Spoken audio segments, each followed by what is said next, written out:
Okay, can you see my full screen? Yes, it looks well. Okay, I'll start. Yes, please start. Okay. Good afternoon, everyone. I'm Dongyi Yang, a master's student at the University of Science and Technology of China. I'm from the USTC Archaeometry Lab. Today, I'm going to present the shape of economic policy in the Western Han Dynasty, the isotopic evidence of bronze artifacts in Eastern China. I focus on the bronze industry and a crisis in the Western Han Dynasty and the material for Western Han bronze from Eastern China, which I have studied, and the shape of the material as a result of a crisis. The Western Han Dynasty ruled for more than 200 years and implemented different economic policy during its over 200 years of rule, which largely experienced a shift from free enterprise in the early period to state monopoly in the middle to late periods. These were closely related to the development of the bronze industry. To discuss the bronze industry and its development, it is important to understand the development of the state and the structure of bronze production during this period. The story took place during the Western Han Dynasty from 202 BC to 23 AD, when China had entered the Iron Age and bronze had matured and then entered a period of decline. During this period, bronze showed a trend towards standardization and scale, but bronze were still widely used in social life, including mirrors, coins, container, lighting, instrument, and so on.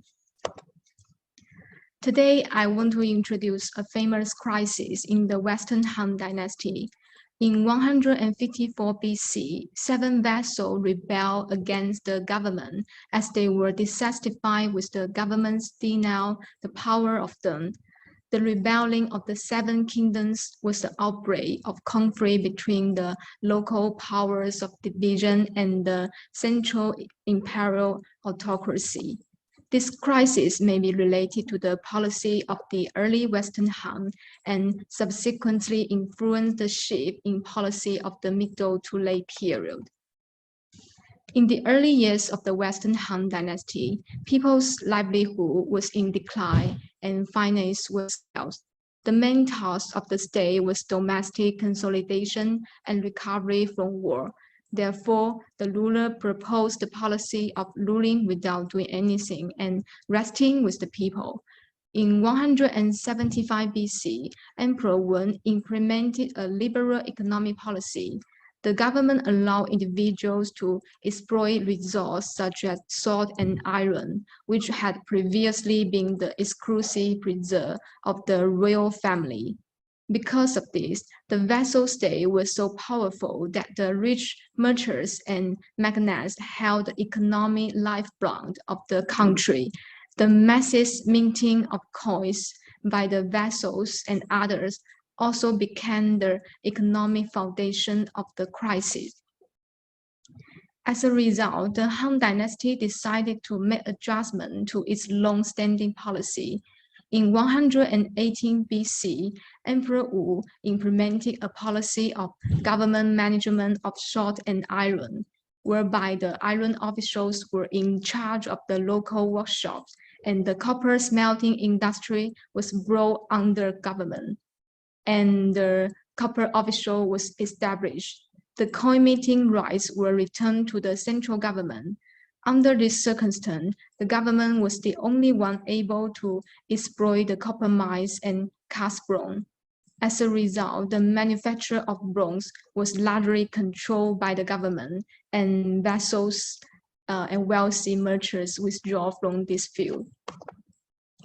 Even though the Han Dynasty was already rich in written history, it is unclear whether the bronze industry was affected by the economic reforms of Emperor Wu, which were mainly aimed at the salt and iron industry and currency casting. The history of the exploitation of mineral resource is fragmentary. The relationship between the circulation of metal resource in the Han Dynasty and its state policy is unclear. The circulation of metal technology and raw material reflect the evolution of the state production model, political system, and economic policy to a certain extent. And a similar situation can be seen in Europe. Albert Hall examined silver coins from the Second Punic War and later using lead isotope and silver isotope methods, discovering that post-reform silver coins show negative silver isotopes, lead isotope dispersion, and discontinuity, as an indication that the monetary reform introduced by the Roman government in 211 BC was a monetary policy adjustment for new silver resource. In China, Li et al. Examined Western Zhou Dynasty bronze using typological trace element and Li isotope method, indicating that the Li material was consistent throughout the early period, and that by the middle to late period, different Li sources began to be used across the region, reflecting the Western Zhou Dynasty's decline in political and economic control. In view of this, we hope to find the relationship between the circulation of metal resource and the state policy during the Han Dynasty using Li isotope method. We sampled 54 bronze from Shandong, Jiangsu, and Fujian province in eastern China, including containers, weapons, mirrors, coins, and weighing and measuring instruments. The samples span the early to late Western Han period, and we also collected or published lead isotope data of Western Han bronze. We carried out compositional and lead isotope analysis on the available sample using XIF and MCSP mass. All samples are of the ternary copper tin lead alloy. According to the type of alloy used in the bronze, it can be judged that the prevalence of lead in Western Han bronze is the result of the artificial addition of lead material. Therefore, the lead isotope ratios mainly reflect the source of the lead material. The lead isotope ratios of the 54 Han Dynasty bronze are all of common lead. The distribution range of lead isotope ratio of the bronze varies, but there is overlap. More than 80% of the bronze have ratios concentrating in the range of 0.87 to 0.89, consistent with the range of Western Han bronze mirrors excavated in Japan, with all sites having samples falling into this range. In addition, Western Han bronze have a section of lead material with ratio less than 0.87, which is essentially the same as the utilized in the Eastern Han mirrors on this in Japan.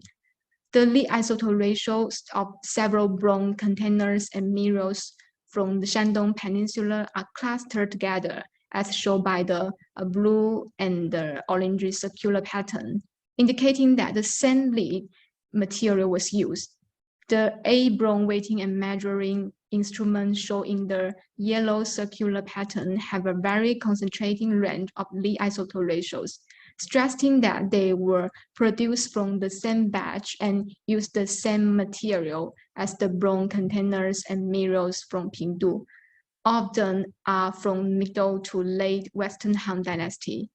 And the 21 pink rectangles indicating the lead isotope data for the early Western Han bronze from Mingyue Wangcheng site are rather scattered, with some data overlapping with the Han bronze from Shandong. The 4 early containers from Dayunshan, indicated by the blue rectangles, use different lead materials. We collected all lead isotope data for Western Han bronze and compared the bronze excavated from different regions in China and found that there is a different degree of overlap among the bronze from all regions, both in the early and middle late Western Han period, with no obvious regional characteristic. And it is unclear that the lighter early Western Han data are much more dispersed than the darker middle late data, indicating the complexity of the early lead source. In this study, the largest quantity of lead isotope data for Western Han bronze has been obtained. We conducted t-tests for the two sets of data separately, and the results show the two sets of data differ significantly between the early and the middle to late periods. The period variation in lead material for Han bronze is clear, and this period variation is not restricted to a particular object type. There is a pattern of variation from early dispersal to middle to late concentration, whether in the case of containers or mirrors. From this, we can see that in the early period, coinage, salt, and iron were all freely operated by the private sector, and there was necessarily no control over the mining of copper or the manufacture of bronze, which allowed various groups to participate. The state economic policies were more liberal and bronze production was freer, with production institutions ranging from the central and local officials to local vessels and wealthy merchants, allowing products to be traded freely. After the crisis, Emperor Wu began to strengthen centralization, weakening the strength of local vassal state, and began to implement the economic policy of state monopoly. The state unified management of handicraft production. Raw material was controlled by the state. The local officials and the vassal could not exploit or buy the raw materials from the private sector, but could only obtain them from official sources. The central government unified the production of handicrafts and the distribution of resources, which resulted in the same lead isotope characteristics in the bronze produced by the vassal state on the eastern coast as in the capital city of Chang'an. The trend in the lead isotope ratios of bronze during the Western Han period therefore reflect the shift in economic policy from free enterprise to state monopoly. To summarize the above, the study analyzed the Western Han bronze excavated from Eastern China. 54 Western Han bronze are all copper, tin, lead, ternary alloys, and the lead isotope ratios reflect the use of lead materials in the Western Han. The lead isotope ratios of bronze from different periods vary markedly, reflecting the shift from multiple sources to a single source of lead material, and the crisis of the Middle Western Han period, and the ruler's policy of response. Under this new policy, bronze production obtained its raw material from the center, and this pattern of centralized state management of mental resource resulted in the same lead isotopic signature for bronze from the capital and from all regions. The epochal trend in lead material for bronze is likely to be a response to a shift in economic policy, and it's also an effective response to a crisis by the ruler, with the state mode of control over mental resource determining the particular pattern of mental resource distribution in the period. That's all my report. Thank you.